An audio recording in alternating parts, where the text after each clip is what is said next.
Welcome back sa aking YouTube channel. Para sa mga first time lang para manood, please click mo na yan, Jeremy's TV Manila. Anyway guys, wala nang bayad, libre lang. Tulong mo na lang din sa kapwa mo. Alright, thank you very much po. So topic natin yung for today's reflection, follow Jesus o inimbitahan ka ng ating Panginoong Jesus o kailangan natin siyang sundin. So karamihan kasi sa ating mga tao, hinahabol natin ang ating Panginoong Jesus kapag nandyan na, di ba? Yung matinding problema, yung sakit mo na sa stage 4 cancer na, di ba? Negosyo mo pabagsak na, pabankrupt na. Ang relasyon ng pamilya mo nasisira na, magulo na, di ba? So marami sa atin ganun guys, na inahabol lang natin dahil may kailangan tayo sa ating Panginoon Jesus. Pero okay lang ay sa ating Panginoon Jesus yan. Carry niya yan. Yan ang gusto niya, yung lumapit tayo sa Kanya at habulin natin siya. Kaya nga kung maalala nyo guys, di ba, yung sa Bible, yung merong 5,000 na katao na pinakain. Di ba, yung dalawang isda lang, tatlong tinapay, yung pinarami niya, tapos may sobra pa. Kinabukasan, hinahanap ulit siya ng mga tao na yun. Kaya nga sabi ng ating Panginoon Jesus, hinahanap niyo ako dahil hindi dun sa himala. Hinahanap niyo ako dahil nabusog kayo, nalibre kayo, di ba? Pinakain niya sila ng walang bayad, di ba? So, yun ang nangyari doon, kaya hinahanap-hanap siya. So, ngayon, karamihan sa atin, ganun kasi, di ba guys? Ganun talaga. Na hindi natin siya pinapansin pagka maganda yung estado ng buhay natin. Pagka maluwag-luwag tayo sa buhay at wala tayong masyadong problema. Pero yung pag-follow sa ating Panginoon Jesus ay napakadaming benefits yan guys. Kaya nga sabi sa Mateo chapter 16 verse 24, sinabi ni Jesus sa kanyang mga tagasunod, ang sino mang gustong sumunod sa akin ay hindi dapat inuuna ang sarili at dapat handa siyang humarap kahit sa kamatayan alang-alang sa pagsunod sa akin. Yan guys, kumbaga magserbisyo muna tayo.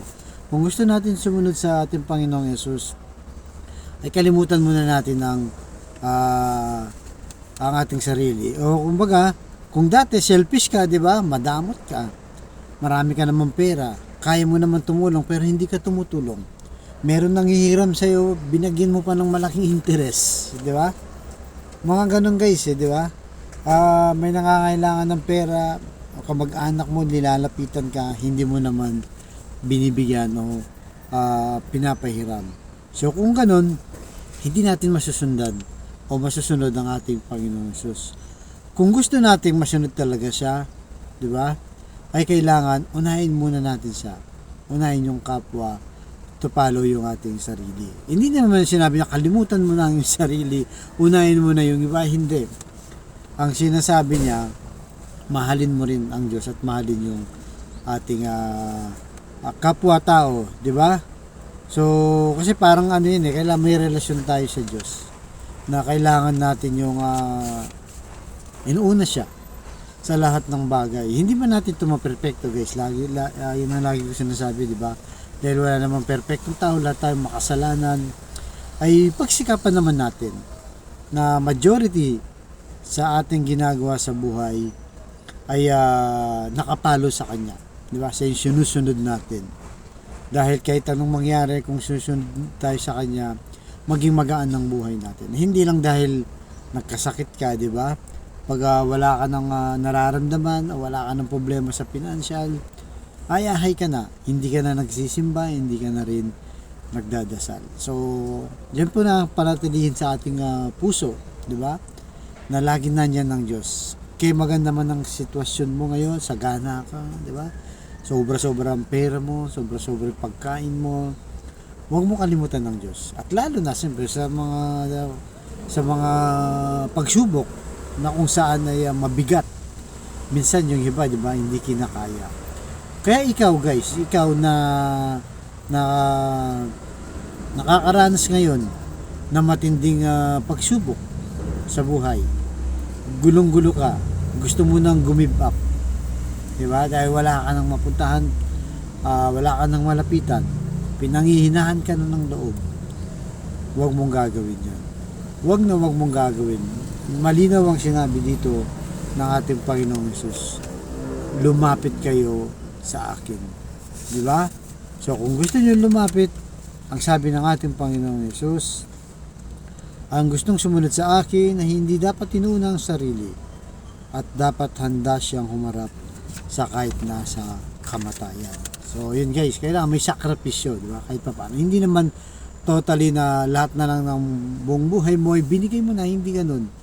Di ba? Bigyan mo pa rin yung yung sarili mo, pero ayon sa kanyang panuntunan o sa kanyang inuutos sa atin.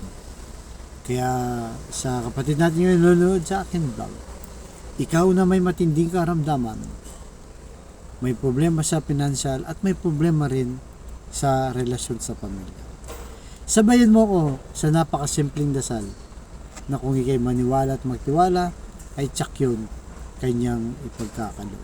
So, tayo po'y manalangin. Lord, i-bless niyo po ang kapatid naming nanonood sa aking vlog na may matinding karamdaman, stage 4 cancer na, Lord. Tinaningan na po sa buhay, Lord. Alam naman po natin na walang imposible sa iyo. Haplusin niyo po, Lord. Tanggalipin niyo po ang kanyang karamdaman. Iunat niyo po, Lord, ang iyong mapagpagaling na kamay. Lalo na sa kapatid namin ito. Ang kanyang mga mabibigat na nararanasan sa kanyang sakit, mga kirot, mga sakit na yan, tanggalin niyo po sa kanyang katawan para sa kanyang pamilya. At ganoon din po, Lord, sa mga relasyong nasira na, nagkawatak-watak at iba nawatak na, Lord, o nasira na, ibalik niyo po ang kanilang magandang relasyon at pagbigkis-bigkis niyo po muli sila. At lalo na, Lord, sa financial po, ang kapatid namin walang-wala, Lord. Ultimong pambili ng isang kilo ng bigas, pambili ng ulam, pambili ng gamot, pambaon sa mga bata, at yung ano-ano pang mga pangailangan. I-bless niyo po ang kanilang hanap buhay para sa aming pamilya.